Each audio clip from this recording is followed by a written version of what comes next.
In this video, I'm going to show you how to fix Rainbow Six Siege server connection error. So first thing you want to do is go to CMD, then run as administrator. Over here, you're going to run the following commands. So first, ipconfig/renew, and then press enter.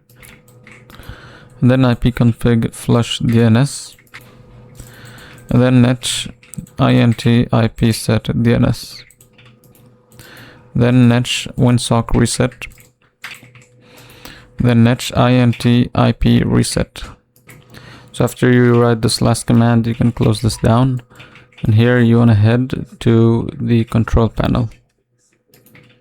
Then go to network and internet, network and sharing, click on your internet properties, go to the one that says Internet Protocol version 4, and then properties, and then use the following DNS.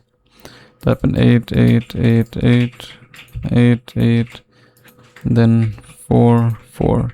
Press OK. Press OK.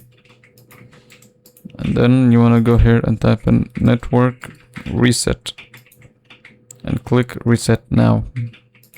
And after this should fix your issue.